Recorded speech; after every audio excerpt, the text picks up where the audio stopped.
Welcome to কথা education. আজকে আমি তোমাদের পঞ্চম শ্রেণীর কার্তিক ঘোষের মাঠ মানে ছুট কবিতার হাতে কলমে কাজগুলো করিয়ে দেব। তবে এই ভিডিওটায় কিন্তু কোনো প্রশ্ন উত্তর নেই, প্রশ্ন উত্তরের কাজটা আমি পরের ভিডিওতে দিয়ে দেব। আর ভিডিও ভালো লাগলে সাবস্ক্রাইব করে দিও আর একটা লাইক করে দিও। তাহলে দেরি না করে শুরু করা যাক। মাঠ মানে ছুট, কার্তিক ঘোষ। প্রথমেই রয়েছে একের এক শূন্যস্থান পূরণ করো। মাঠ মাস মানে আসলে কি? অনেকগুলো অপশন দেওয়া রয়েছে যেগুলো নয়, তাহলে আসলে কি হবে? সবুজ প্রাণের শাশ্বত এক দ্বীপ। তারপরে রয়েছে একের দুই ছুট মানে আসলে। ছুট মানে আসলে কি? জীবন এবং সোনা। এরপরে রয়েছে, আমি দুইয়ের গুলো পরে করাবো, ওগুলো একটু বড় প্রশ্ন, তাই আমি আগে তিনেরটা করিয়ে দিচ্ছি। বাক্য রচনা। বাক্য রচনায় প্রথমে কি রয়েছে? ছুটি। ছুটি দিয়ে কি হবে? তুলি। তোমরা যে কোনো নাম দিয়েই দিতে পারো, আমি দিয়েছি এখানে তুলি। তুলি গরমের ছুটিতে দার্জিলিং ঘুরতে গেছেন। তারপরে রয়েছে বাঁশি। বাঁশির সুর খুব সুন্দর হয়। বাজনা। পুজোর সময় ঢাকের বাজনা শোনা যায়। ছুটন্ত। ছুটন্ত শিশুটিকে ধরতে বাবন এগিয়ে গেল। তারপরে রয়েছে দ্বীপ। সন্ধেবেলায় সকল বাড়ির দ্বীপ জ্বলে ওঠে। এদিকে রয়েছে ওঠে, জ্বলে ওঠে। এরপর দেখো চারেরটা বলেছি ক্রিয়াটি বেছে নিয়ে লেখো। ক্রিয়া মানে কি? সবার প্রথমে বলে দিই, ক্রিয়া মানে কাজ। যে শব্দর দ্বারা আমরা কাজ বুঝতে পারবো সেটাই হবে ক্রিয়া। তাহলে একেরটা কি বলেছে? মাঠে শিশুরা অগাধ খুশিতে লুটোপুটি খায়। এখানে ক্রিয়া কোনটা? লুটোপুটি খায়। ক্রিয়া কোনটা? লুটোপুটি খায়। তারপর একটা বলেছে ছুট মানে বুঝতে গেলে ছুটতে হবে। ছুট মানে বুঝতে গেলে ছুটতে হবে। এখানে ক্রিয়া কোনটা? ছুটতে হবে। তারপরে বলেছে আর কিছু বলবো না। তাহলে এখানে ক্রিয়া কোনটা? বলবো। ছুটি সাত সমুদ্রের ঢেউকে ডেকে আনে। এখানে ক্রিয়া কোনটা বা কাজ কোনটা? ডেকে আনে। তারপরে জীবনে আমি শুধু এগিয়ে যাব। এখানে ক্রিয়া কোনটা? এগিয়ে যাব। এর পরের গুলো রয়েছে বিপরীত শব্দ। পাঁচের গুলো বিপরীত শব্দ।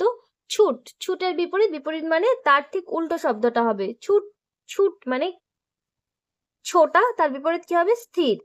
হাসির বিপরীত হবে কান্না। দিনের বিপরীত রাত। শাশ্বতর বিপরীত ক্ষণিক। আশার বিপরীত নিরাশা। এগুলো তোমরা পজ করে খাতায়, সবকিছুই পজ করে খাতায় নোট করে নিতে পারো। তারপরে ছয়তে কি বলেছে? শব্দার্থ অর্থাৎ মানে। অথই মানে তল নেই এমন গভীর। তল নেই এমন গভীর। হল্লা। হল্লা হইচই। নিকেল মানে ধাতুর প্রলেপ। আগল। আগল মানে দরজার খিল। পোক্ত। পোক্ত মানে মজবুত। তারপরে সাতেরটা রয়েছে সমার্থক শব্দ লেখো। সমার্থক শব্দ প্রথমে কি রয়েছে? দিন। সমার্থক শব্দ সবসময় জানবে একের বেশি লেখার চেষ্টা করবে। প্রথমে রয়েছে দিন। দিন মানে দিবা, দিবস, অহ। পা। পা মানে চরণ, পদ, কদম। সমার্থক মানে কিন্তু সম অর্থের শব্দ, মানে এক কথায় বলতে পারে শব্দার্থ, কিন্তু এই শব্দার্থগুলো একের বেশি লিখতে হবে। সমুদ্র। সমুদ্র মানে সাগর, সমুদ্র, জলধি। ঘুম। ঘুম নিদ্রা, তন্দ্রা। শক্ত। শক্ত কি হচ্ছে? মজবুত, পোক্ত, কঠিন। এরপরে আটে রয়েছে বিশেষ্য, বিশেষ্য বিশেষণ। তোমাদের অনেকগুলো শব্দ দেওয়া রয়েছে, তার মধ্যে থেকে বিশেষ্য বিশেষণ বার করতে হবে।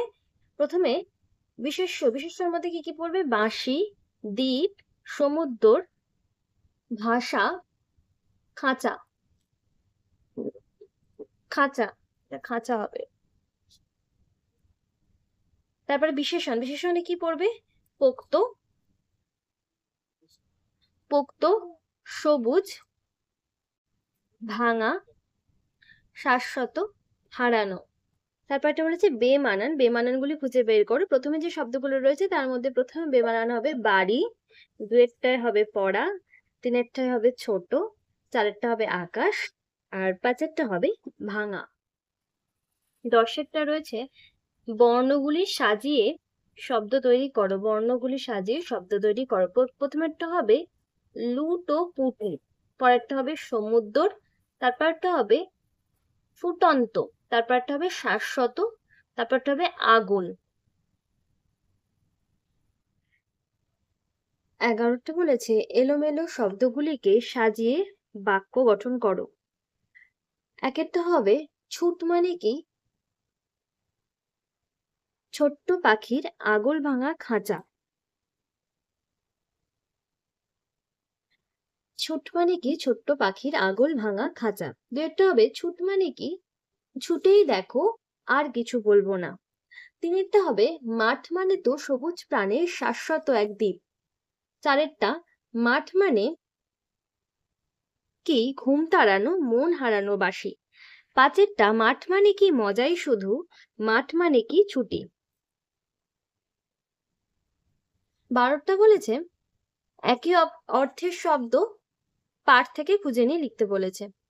আর তোমাদের বইয়ের যে ছড়াটা দিয়েছে সেখান থেকে খুঁজে নিয়ে লিখতে বলেছে। তাহলে প্রথমেরটা কি রয়েছে? আনন্দ। আনন্দর একই রকম একই অর্থের শব্দ কি আছে বইতে? মজা। গড়াগড়ি খাওয়া, লুটোপুটি। চিৎকার, চিৎকারের মানে চেঁচামেচি রয়েছে। বংশী, বংশী মানে বাঁশি, চিরদিনের মানে শাশ্বত। বাঁধন মানে আগল, পিঞ্জর মানে খাঁচা। তারপরে রয়েছে এক কথায় প্রকাশ করো, যা ছুটে চলেছে অর্থাৎ ছুটন্ত, যা ফুটছে অর্থাৎ ফুটন্ত, যা ফুটছে অর্থাৎ ফুটন্ত, যে ঘুমিয়ে আছে অর্থাৎ ঘুমন্ত। তারপরে 14টা বলেছে শব্দ যুগলের অর্থ পার্থক্য দেখাও। মানে শব্দগুলো দেখতে একই রকম, শব্দগুলো শুনতে একই রকম, কিন্তু শব্দগুলোর বানানের পার্থক্য থাকবে, সেই কারণে শব্দগুলোর মানও কি হয়ে যাবে? বদলে যাবে। প্রথমেরটা বলেছে দ্বীপ, দয় দীর্ঘি প্রদীপ, এই দ্বীপ মানে প্রদীপ। পরেরটা দয়, দয় বয় দীর্ঘি প দ্বীপ, এই দ্বীপ মানে চারিদিকে জলবেষ্টিত ভূভাগ, অর্থাৎ এমন একটা ভূভাগ যা ভূভাগটা মধ্যিখানে, আর তার চারিদিকে কি থাকবে? জল থাকবে, এটাকে বলা হয় দ্বীপ, অর্থাৎ যার চারিদিকে জল থাকবে। তারপর হচ্ছে ভাষা, পেট কাটার একটা ভাষা বানালে পেট কাটা মূর্ধন্য ষ, একটা ভাষা বানালে দন্তের স। যেটা পেট কাটা মূর্ধন্য ষ সেটার মানে হচ্ছে মনের ভাব প্রকাশ করার মাধ্যম, মনের ভাব প্রকাশের মাধ্যম। আর যেটা দন্তের স সেটা হচ্ছে জলে কোনো কিছু যে ভেসে থাকে জিনিস, সেটা সেই ভাষা। দিন, দয় দীর্ঘি ন দিন, এই দিন মানে দরিদ্র, আর দয়সী দন্তে ন দিন, দিন মানে দিবস, আমাদের যে প্রতিদিন হয় সেই দিন। তারপরে 15টা বলেছে একই অর্থের শব্দকে দুবার বাক্যে ব্যবহার করে দেখাও। প্রথমে এটা বলেছে ঘুম। আর্য ভোরবেলা ঘুম থেকে ওঠে, এটাকে যদি আমরা দুবার ব্যবহার করি অর্থাৎ ঘুম ঘুম। প্রথমে যে ঘুম, ঘুম মানে নিদ্রা, ঘুম চলে আসা, আর ঘুম ঘুম মানে পুরোপুরি ঘুম না আসা, মানে ঘুম ঘুম ভাব যেটা, সেটা হচ্ছে ঘুম ঘুম। রাতে ভালো করে না ঘুমোলে ঘুম ঘুম পাবে। খুশি, নতুন জামা পেয়ে সোমা খুব খুশি, এখানেও খুশি মানে যে খুশি ব্যাপারটা সেরকম। আর খুশি খুশি পরেরটা বলছে রিয়াকে আজ খুব খুশি খুশি দেখাচ্ছে, মানে সে আনন্দ আনন্দ পাচ্ছে, খুশি খুশি হচ্ছে। ভাঙা, ভাঙা কাপ নিয়ে খেললে হাত কেটে যেতে পারে। তারপর একটা ভাঙা ভাঙা, ভাঙা ভাঙা ভাঙা ভাঙা গলায় মেয়েটি তার দুঃখের কথা বলল। তারপরে সোনা, পাকা ধান সোনার মতো চকচকে। তারপর একটা সোনা সোনা, নকল গয়নাটা দেখতে সোনা সোনা, অর্থাৎ সোনার মতো, পুরোপুরি সোনা মানে আসল সোনা নয়।